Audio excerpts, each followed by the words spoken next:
Today I'm going to talk about church strategic objectives. So you may wonder, what is that to do about advancing God's gospel? It's got everything to do about advancing God's gospel. Every church should have a mission statement. And a mission statement really speaks about why do you exist as a church? Why? And mostly it would come from Matthew 28, to go into the world and make disciples. It's what you believe in it. You know, our local church that I belong to, our mission statement is we exist to love and honor God, love people, and make disciples who will transform society. And so it's important to have a mission statement. And then some churches, and it's not a prerequisite, but you need to have a vision.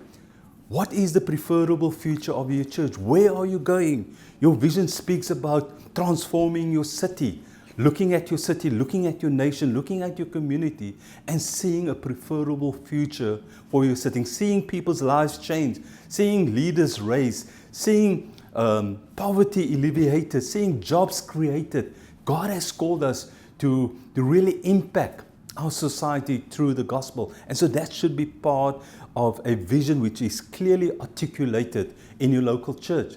Sadly, I've seen over 30 years of ministry that, and in the corporate world, that these mission and vision statements are purely a theoretical thing.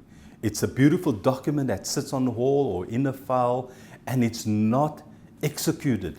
And so I want to encourage you, you might have a mission statement or even a vision statement. Do you have strategic objectives?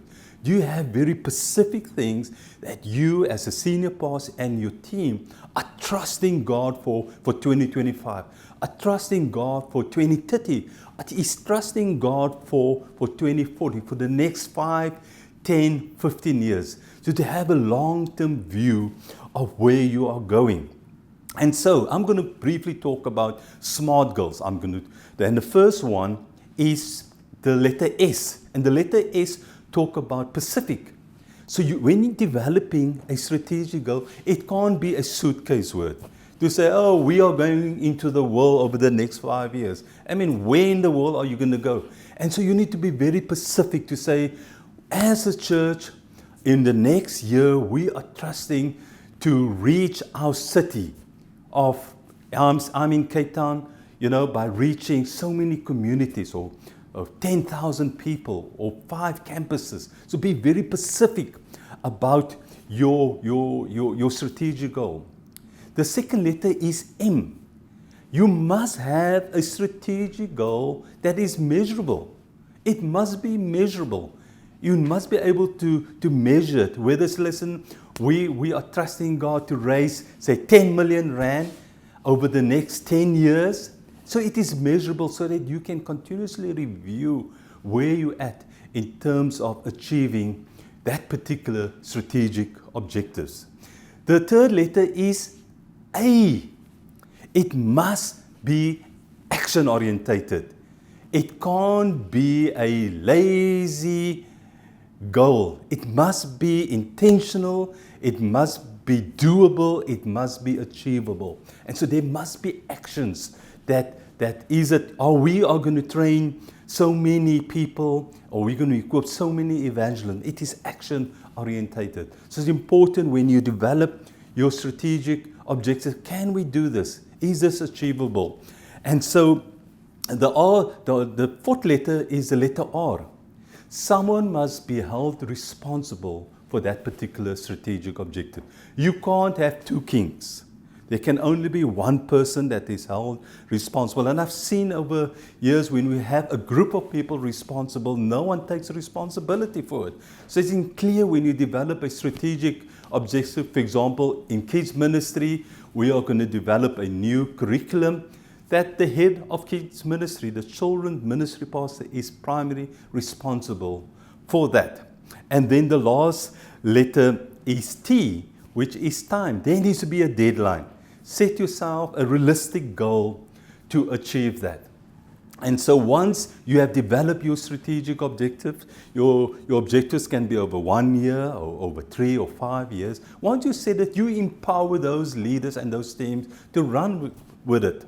And so what's also important to set time aside. I normally do it every 6 months or once a year, where you review those strategic objectives to see, have we achieved it? What were the challenges associated with it? And review it, tweak it, change it. If it's not working, scrap it, And so it's important to review it on a regular basis. But having strategic objectives, I've seen in my personal life, as I have set personal objectives for my life over the years, whether it's finances, whether it's emotional health, whether it's spiritual growth, whether it's education, whether it's leadership development. I've seen God has come through when we put specific things on paper and we trust God. I want to encourage you, as much as I'm for strategic objectives, we as leaders cannot drive or whip our people, your people, God's people, to drive those objectives. God builds the church. And so we hold on to our strategic objective very loosely. We plan it, but as we make our plans, as you make your plans, God will direct your footpath. Allow Holy Spirit to be part of it. Allow the leading of the Spirit, that you don't have a performance-driven environment that is always in the face of the church, something that you do, and allow God to do the rest. Build a culture that it happens spontaneously and it flows from an internal desire to see change and growth within your church.